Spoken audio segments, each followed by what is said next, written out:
Hi, this is Esther Forrester. We're here with Darren Senzon for the first installment of Rapid Fire Questions. Darren, are you ready? Oh, I am always ready for quick and fast, furious questions. All right, here's the first one. When you're on a date with someone, say like a third date, what are some important but maybe awkward things to ask?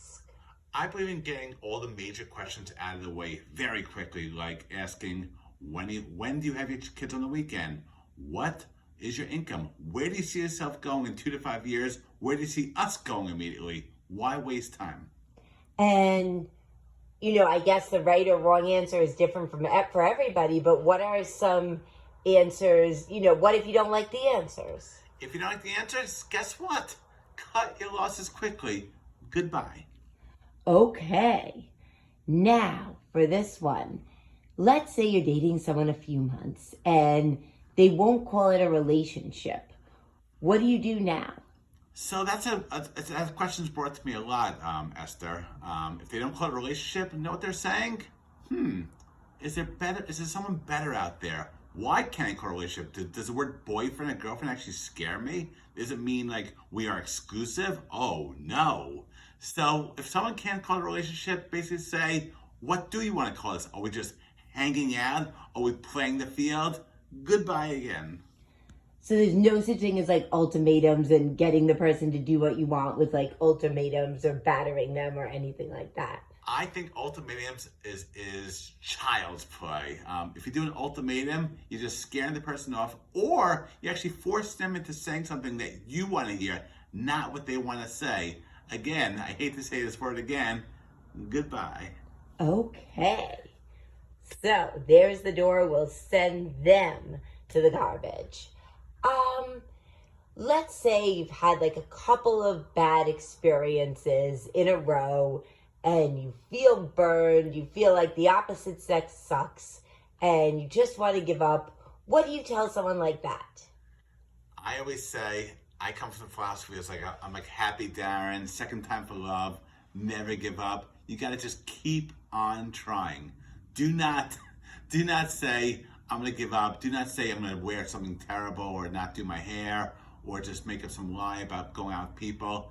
Keep on trying, because remember, all you need at the end of the day is one person. Not two, not three, not four rejections, one. If you find the right person, stick with them. Ask the real questions like we just discussed before on a third or fourth date, and just go for it. If they have any wishy-washy answers, don't waste time. Cut your losses, say goodbye. But if you find the person that has a mental and physical connection, you go for it. Okay, and what about people who want to date out of their league? Like, is that really possible? Now, Esther, that question makes me laugh. Out of my league. So people, once again, think like, oh, I'm dating a 10. If I'm a 4 and I'm dating a 10, he's out of my league. Or if I'm a 10 and dating someone 5 who's not physically appealing, that's out of my league. Do I care about what's in my league versus out of my league? No, it's about, again, mental chemistry. You could be a 10 and someone might be a 4, and you may have zero in common. Oh, except like, oh my God, he's so good looking. But if you can't talk to that person or have any mental chemistry, goodbye again. Great. All right, so we've kicked everybody to the curb now. Say we do find somebody we like. How important is having good sex with them? Whoa. These rapid fire questions. Good sex, people put so much onus into good sex. What is good sex? Oh, we had sex for hours. Is there really such thing as sex for hours? Sex for hours means like, oh my God, it might go on forever and it just might get boring. It's all about the whole perception and the conception of different styles of what is the definition of sex. So if you say have great sex, it better be an oral way, the kissing might be great, and then maybe the actual sex. But just sometimes that question of like, we had great sex is just such a minutia compared to what the real physical chemistry really is. So what is the real things then? What is the real physical chemistry? What really does matter then? If you kiss each other and the heart patters or like you're trembling, that's a fabulous sign. If you hold hands and then maybe there's a little bit sweaty hands, which it doesn't sound that appealing, but they're nervous or they're actually warm, that's actually a wonderful sign because they're actually nervous around you, which means, wow, this is like something different you're feeling with each other. Gotcha. All right. And is there really a good way to dump someone? We heard about how Berger broke up with Carrie on a Post-it, but what's the best way to dump someone? So it all depends on how many dates you've been on. If you're on a first date or second date, of course you can always go through the text way saying, "Hey, I had a great time with you. I just don't see a romantic spark," because you don't owe them anything on a first or second date. But if you went on like maybe 3 or 4 or 5 dates, it's always proper and nice to break up in person, whether it be over a coffee, over a walk, over a small bite to eat. You want to make it as least uncomfortable as possible. So break up in a nice way, just saying, "Hey, we've gone out a few times.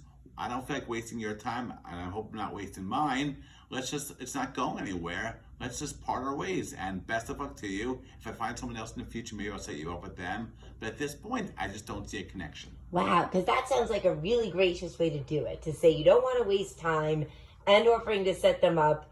It's a really great way to let them down easy. So, Darren, if people have questions for you like this, how can they find you? You can find me in so many different ways. Always, of course, go to my website, secondtimeforlove.com. And if you fill out the form, you get a free 15-minute introductory call with me. You can like my Facebook page, Second Time for Love, like my Instagram page, Second Time for Love. Watch my YouTube videos where you can see more videos just like this on Second Time for Love.